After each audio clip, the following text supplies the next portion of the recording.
Hello people! So what I have in my hands here is some cuttings of the string of hearts plant or Ceropegia woodii.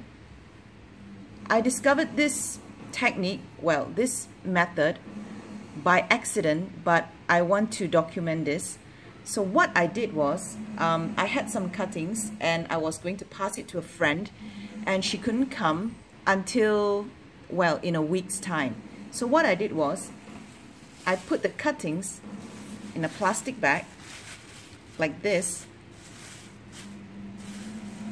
and I sprayed some water in it just to keep it moist and humid, and I preserved the cuttings by closing up the plastic bag like that. And it was like this for a week. Of course, I checked in between so to make sure that there's still water droplets inside to keep the cuttings alive. But what I realized was, by the time she came to collect the cuttings, there were roots growing out from the nodes of the plant. So it really surprised me because I didn't know that could happen. Well, in theory, it probably could happen because of the greenhouse effect, but I've never seen it happen. So I'm trying this again with my own cuttings. I'm going to plonk this batch of cutting into the plastic bag and wet it like you just saw, and I'm going to tie it up to create that humidity, and we shall see in a few days whether roots will grow on the nodes. If it does, then this is a repeatable method which anyone can use to root their string of hearts before they put it on the soil. Because I know a lot of my friends find it very difficult to just root these cuttings on top of the soil because they just dry off or they die off or they just rot off. But if there are roots already on the cuttings, it will increase the chance of these cuttings surviving as a new pot of plant. So we shall see. Alright, moment of truth. Now, I have the bag of cuttings here.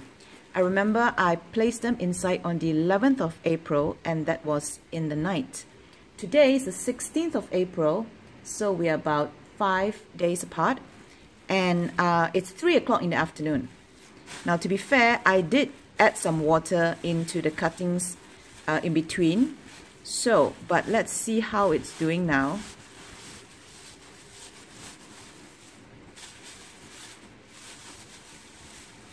Ooh, nice. Okay, and this one broke off.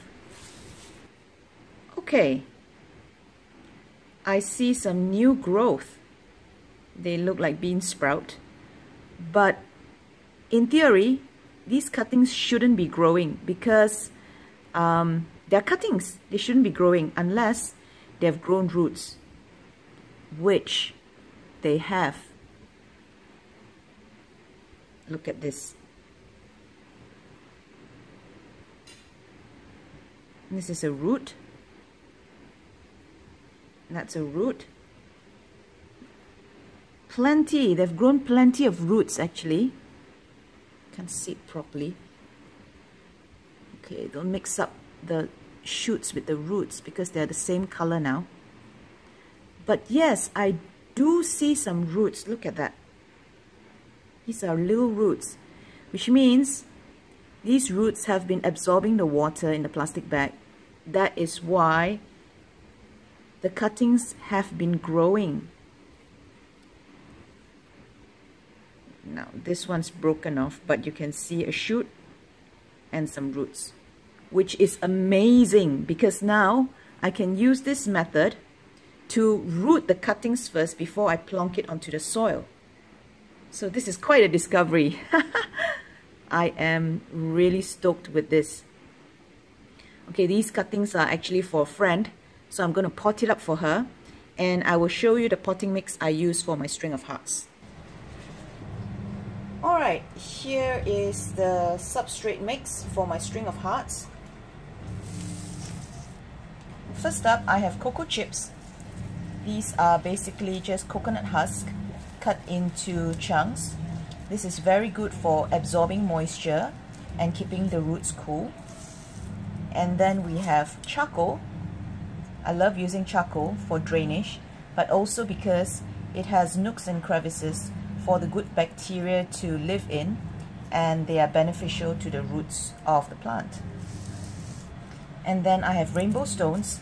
These are used by succulent growers for their succulents, or you can use pumice, okay, just for basic drainage. And finally, I have coco peat. This is also coconut, but grind down into powder form, like this. So these are the 4 main ingredients, and this is the mix here.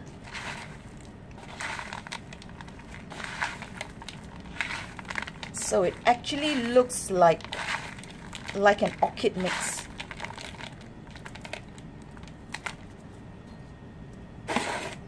And I have my pot. So I found this from the hardware store.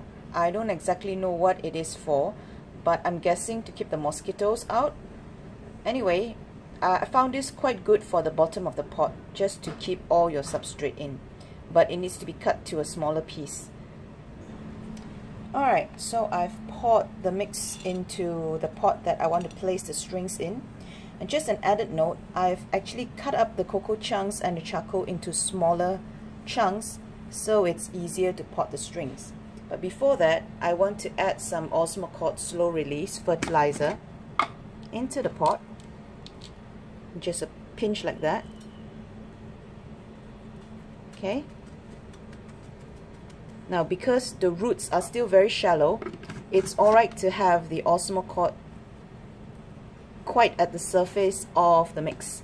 Because what I'm going to do next is I'm going to add a layer of coco peat.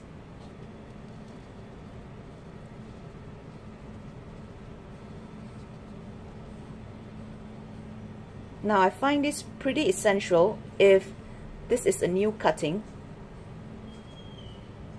Just a very thin layer of coco peat, or if you don't have coco peat, you can use a very light weight soil.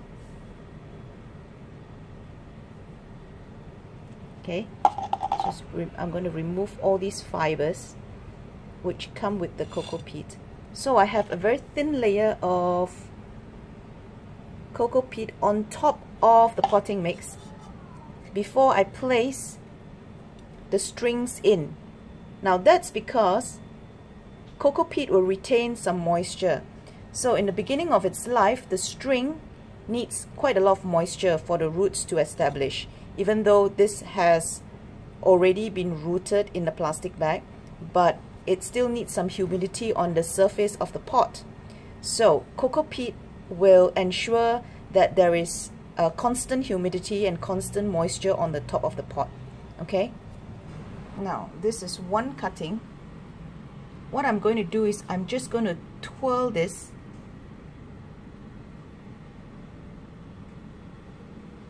into the pot and make sure that the nodes or the roots are actually touching the substrate so that it further establishes into the pot. So you really want the nodes or the roots to touch the substrate.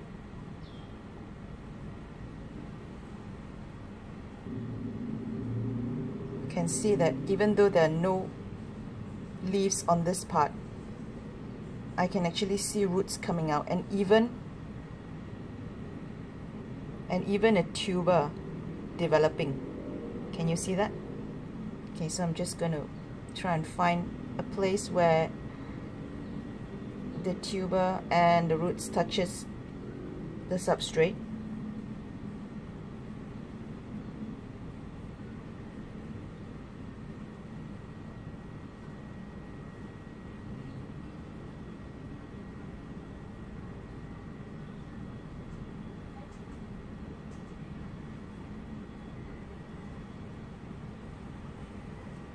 This one has so much roots, it's going to do very well. And I've brought in some of these aluminum wires which I cut it into little pieces and bend it into a U shape to just pin the vines down at random places.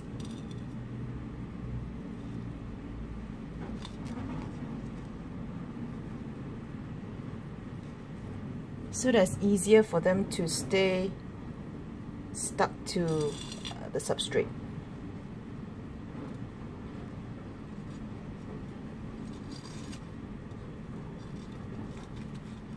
Okay, this should do. And the final touch would be to add some moisture to the top layer.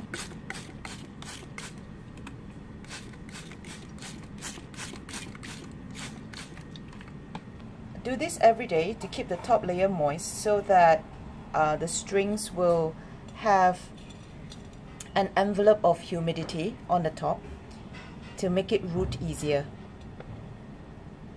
So that's it. This is going to be for my friend. Okay guys, let me show you another method that I like to use when propagating my string of hearts. Now this is the variegated version of the Ceropegia woodi. And this is propagating via layering. So it works like this. I'll bring you up to the mother plant.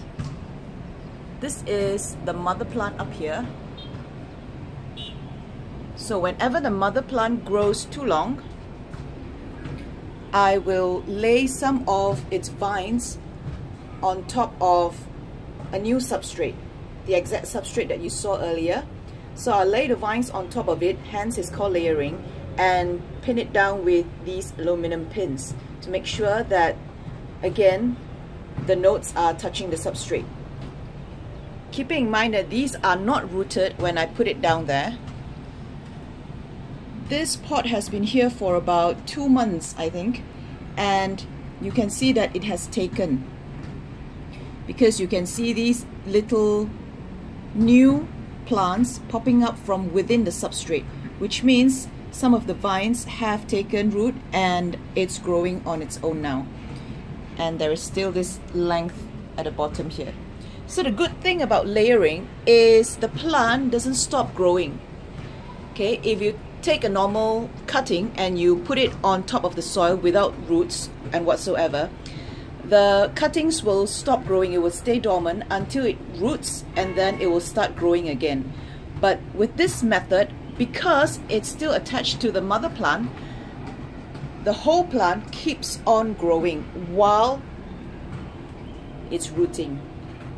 So this is also a very good method to propagate your string of hearts. I've had lots of success with this, probably about 90%. As long as you have patience, you just leave it there for a couple of months, it will take root. But make sure again that the topsoil is moist all the time so that it really encourages the root to grow out. So this is layering. Alright, so back to my friend's plant. I have prepared a place for it, which is here underneath the rack. This place is not too sunny, but not too shady either. Remember, these have some roots in it, unlike the ones that you just plonk on and wait to root. These already have roots, so they don't need such a shady place, because shade encourages root growth and sun encourages leaf growth. So for those plants or those cuttings that have not rooted yet, you want them to be in the shade because you want to encourage lots of roots to grow before the leaf grow. But these are fine here. And finally, if you're wondering how much light my string of hearts get, well, this variegated version, when it was new to me, I set it on the ledge of my balcony, and that gets the full evening sun. And I find that it really loves it. It grew so quickly for me. So I must say that the string of hearts actually need more sun than you think. It needs a really bright area for it to grow very quickly. It will tolerate some shade, but that means it won't grow so quickly. So if you want your plant to grow very quickly, put it in a very bright area. Okay, thanks for watching.